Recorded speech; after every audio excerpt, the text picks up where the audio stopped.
road again. Seems like I stay on the road again. Y'all, we just riding. We riding somewhere. I don't even know where we're going. Probably about to head to the house. I just missed y'all so much. I needed to talk to y'all. And today is the anniversary of my boyfriend getting killed. The day after Mother's Day. The early morning hours after like midnight of Mother's Day. We had went to church and had went to a graduation party that weekend for his family, for his niece, and went to church and had lunch with some friends of ours from church. And he went to work and I never saw him again. So y'all always tell your loved ones you love them. Y'all, it's been 18 years and on this day I still react the same, all but vomiting, because I couldn't quit vomiting when I was told what happened. I can talk about it and not cry, so there is hope for people. There is hope that you can get better to control your emotions. The hurt is still there, just like the day that it happened. That's never gone away. Never gone away. And I have no desire to date anybody. I don't know that I ever will. But it's okay. I'm happy. I have learned how to be happy. I was not happy for a long time. I was just sad because I missed him. And I still miss him. But those of you that are grieving, it's a process and it's a time if you truly love that person. I know people that move on within 6 months or less than a year. My words to that is they were not in love. Truly, they might have loved that person, but they were not in love with that person. I don't believe if you really are in love with that person, you can move on that quickly. Everybody grieves different, and I'm not here to judge anybody. I'm just saying, this is my 18th year. And I've tried to date a few times, and if you can't give everybody 100%, you don't need to be dating. And there's so many people that date that can't give 100%. If that other person falls in love with them, they can't give it. I can't give it. I can be your friend, but I can't give you anything else. I just don't have it in me anymore. One day I might. I don't know. But, you know, the mind grieving process is it's a mystery. But if you can't move on and date, don't beat yourself up. If you can, be thankful you can. Just my words of wisdom for the day. But I just thought I'd hop on here and just do a little video about what's on my mind. And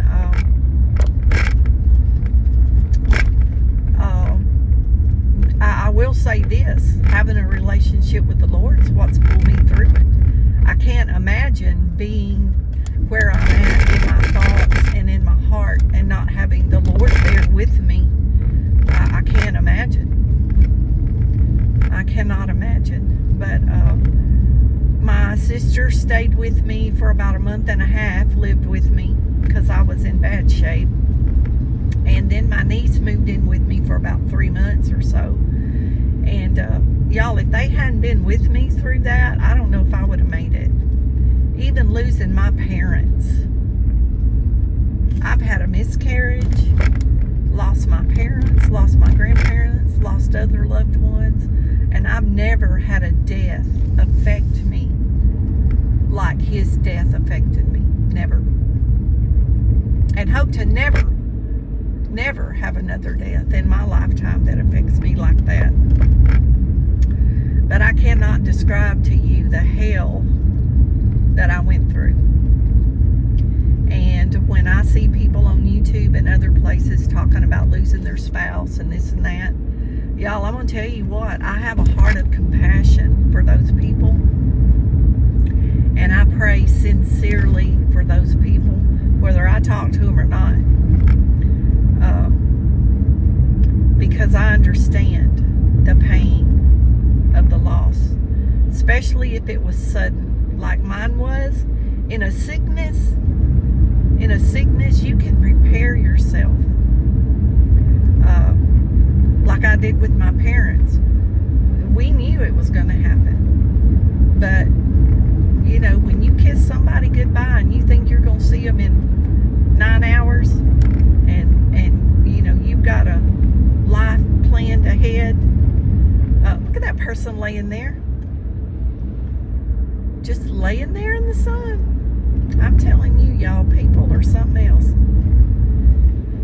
Anyway, and just in the blink of an eye, it was gone. It was gone. It was ended. It was over. But he was a good Christian man, and I guess he just did all his work that he was supposed to do on earth. And the short time that we got to talk, you can believe it or not, but in the short time that we talked, he taught me so much that I was going to need to know in my life that I had not a clue how much I was going to need this advice. So maybe that was God's purpose for him in my life, was because I listened to him and I believed him. I trusted him, because I don't trust. And I trusted him with everything in me, and I believed him. And I've hung on to his words all these years. All these years. And you know, not one person in my family, I don't think, ever remembers this day, because they never check on me. They never text me. They never call me.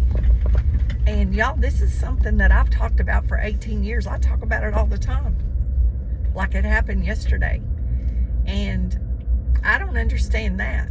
If I knew something was that important to my loved one, I would make sure I was with them on that day, or at least contacted them to make sure they were okay. But anyway, we're back home, and I've got a lot of stuff to do, and I got a life to live, and that's what he would want me to do. And I do not want to disappoint him in case he can see me. And I will see him another day. But I know he would not want me sitting around moping. He would want me to do what I do, my gardening that he used to help me do. And we went to church together, and he would want me to stay in church, which I do. And, you know, he's not here physically, but y'all, he's still in my mind. And maybe he talks to me through the Spirit, and sometimes I really believe that, because it's like I feel his presence. But like I said, he was a good Christian man. He did a lot of volunteer stuff for children. He was a member of the Strength Team Ministry, where they went into schools and did feats of strength, like twisting a horseshoe into a heart, and such as that, and to get children to come to a program at churches. And it's a wonderful ministry. And actually, a few years ago, the man that started that lived in Montula, Missouri. I believe, and he died quite young with a heart attack.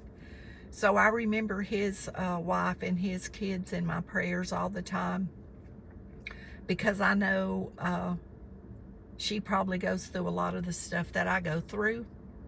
And but they did work for God, and I guess when God is through using you, he's going to take you home. So we know where they're at. So with that said, y'all be blessed. Know you're loved. Jesus loves you more. And don't forget to say your prayers. And we're going to see y'all in the next video.